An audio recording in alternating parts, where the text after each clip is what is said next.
5. MV Asalama.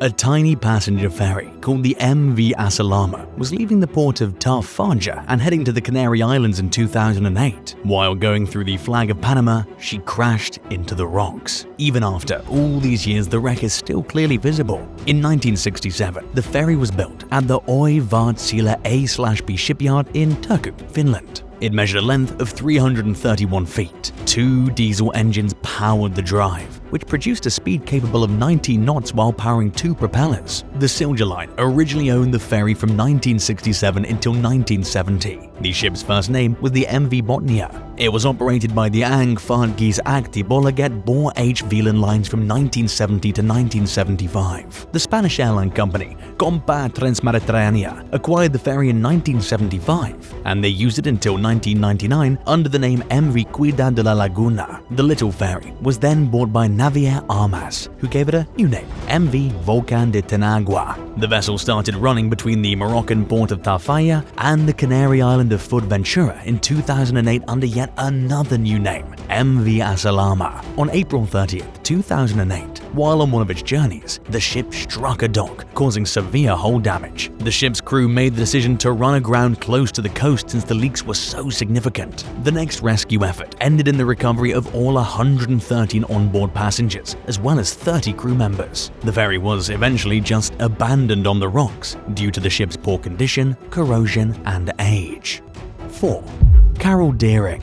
The true tale of the massive Carol A. Deering schooner could be the most intriguing nautical tale out of Cape Hatteras. The Deering passed the Cape Lookout lightship on January 29, 1921, as she made her way back to Hampton Roads, Virginia from Barbados. The crew was wandering around when someone who did not look or act like an officer reported that the ship had lost her anchors. They passed the SS Lake Elon the next day at 5:45 p.m. southwest of the Diamond Shoals lightship. The Deering seemed to be taking a strange path. This was the schooner's tragic last report before she was discovered running aground and abandoned. On January 31, 1921, around 6:30 a.m., CP Brady of the Cape Hatteras Coast Guard Station saw a 5-masted vessel stranded and helpless on the shoals. According to reports, the ship's decks were submerged underwater, her sails were set, her lifeboats were missing, and she looked abandoned. The surf boats couldn't get to the wreck because of the rough seas that day. Finally, on February 4, 1921,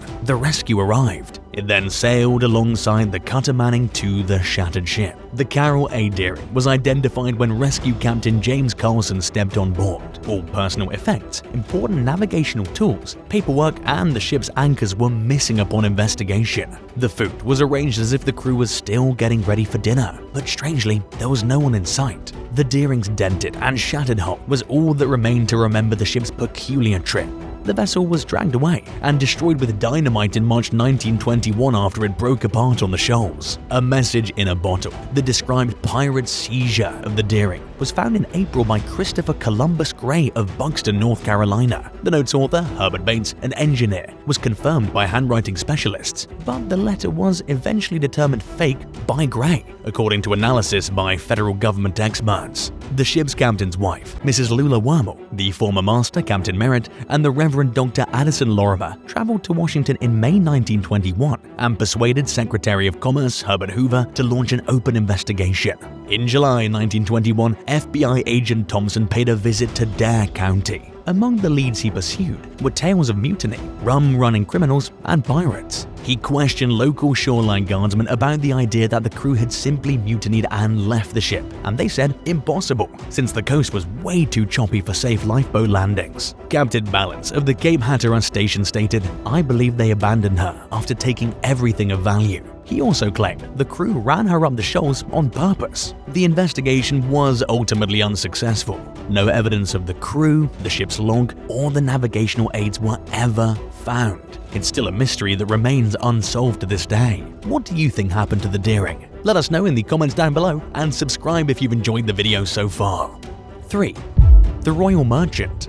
The Royal Commercial, which is often referred to as the Merchant Royal, was an English merchant ship that met a tragic end in 1641 off the coast of Cornwall, England. When England and Spain were at peace, the Royal Merchant spent 2 years in the waters of the West Indies between 1637 and 1640 dealing with Spanish territories. After finishing her business, the boat returned to London with her sister ship, the Dover Merchant. They stopped at Cadiz on their route home so they could fix a leak in the Royal Merchant. While it was docked in Cadiz, the captain and crew witnessed a Spanish ship catch on fire. The ship was on its way to Flanders to pay for 30,000 Habsburg soldiers in treasure. After the loss of the Spanish ship, Captain Limbri of the Royal Merchant saw a lucrative opportunity and offered to transport the Spanish's loot to Antwerp on their way back to England to earn a small profit. A staggering amount of gold and silver were now waiting inside the Royal Merchant's cargo. It's estimated that it contained at least 100,000 pounds of gold, 400 bars of Mexican silver, and nearly 500,000 pieces of 8 and other currencies, valuing an astounding sum of over $1.5 billion. The Royal Merchant's chances of making it home were low,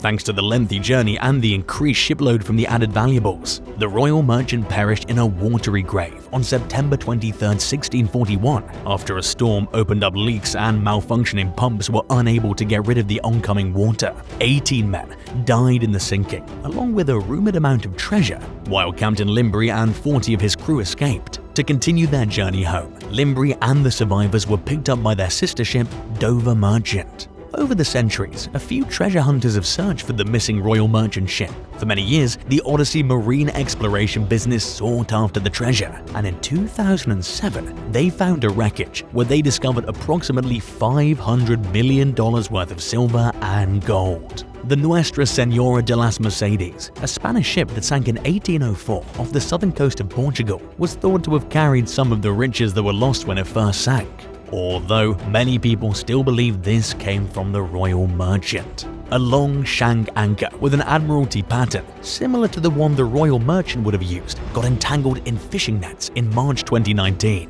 Cornish fishermen aboard the Spirited Lady dredged up the anchor from the seafloor, about 20 miles from Land's End and about 300 feet below sea level. The Royal Merchant, a ship carrying $1.5 billion in treasure, was lost to the stormy waters off the coast of Cornwall in 1641.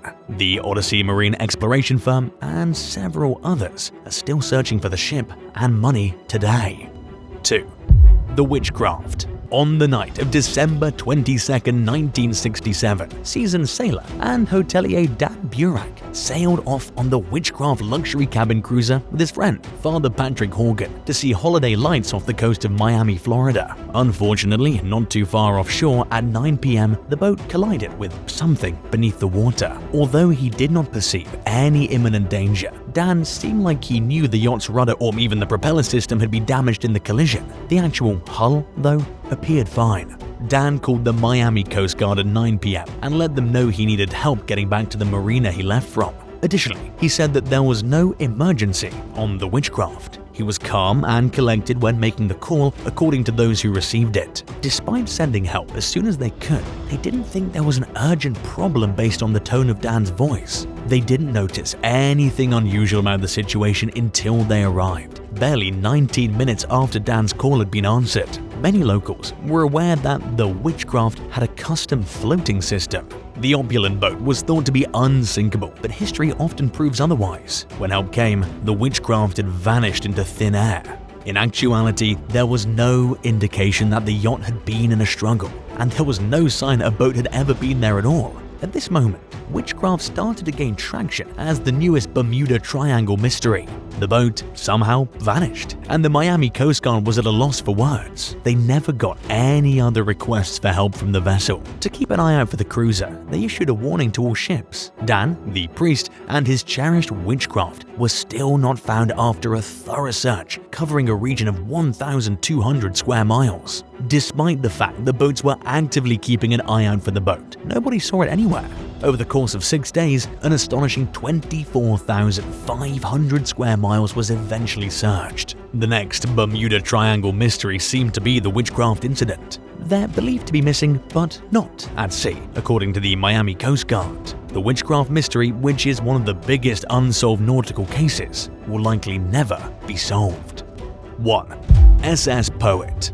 The SS Poet was built in 1944 for the US Navy. She was first used to transport troops during World War II up until 1949, when she was then sold a few times before eventually sitting unused for nearly 20 years. The Hawaiian Eugenia Corp bought the ship in 1979 and revived it as a bulk cargo carrier. The Poet left Girard Point in Philadelphia, Pennsylvania on October 24, 1980 with a crew of 34 and 13,500 tons of corn. The ship was heavy on the bow and responded slowly as it made its way into Port Said, Egypt. These problems were of little consequence, as the ship was given the all-clear to start cruising along the Delaware River towards the Atlantic. When it passed by Cape Henlopen, Delaware around 8:30 a.m., it reported its location. This was the Poet's last known communication ever. Although the ship was obligated to notify the Marine Administration of her location every 2 days, she didn't follow orders, and she wasn't reported missing until November 3, 1980.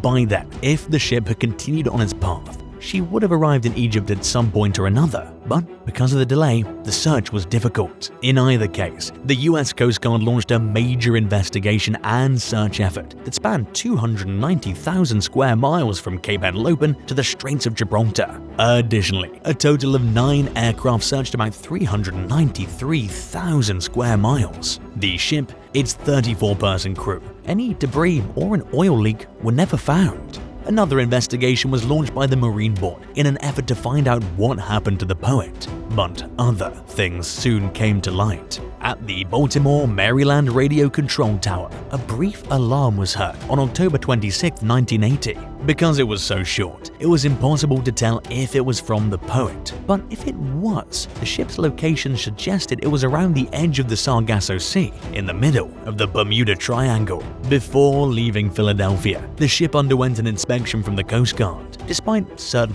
flaws found, they weren't deemed unsafe enough to stop the ship from sailing. There were a few large oil canisters that were exposed to sparks since there was no cushioning underneath them. One of the cargo hold's hatches was broken as well, putting the hold at risk of flooding if it gave way. But since it had been that way for some time, the flaw was not seen as a serious concern. And due to the fact that the senior captain had 41 years of experience and had already taken the voyage several times, it's doubtful that the ship's lack of a navigational system presented difficulties. Last but not least, the ship was slightly listed before it sailed, but this imbalance was easily fixed by rearranging fuel barrels. There was a horrific storm that had intense winds up to nearly 60 knots and high seas that reached 30 feet in the North Atlantic on October 25, 1980. It's believed that maybe the Poet surrendered to this storm despite having gone through much worse in the past. The Coast Guard's final maritime report said that the Poet was most likely lost between October 25th and 26th when it was subjected to the harsh weather. Thanks for watching. Have you ever seen a ghost ship? Tell us in the comments below and don't forget to subscribe. See you next time. Bye.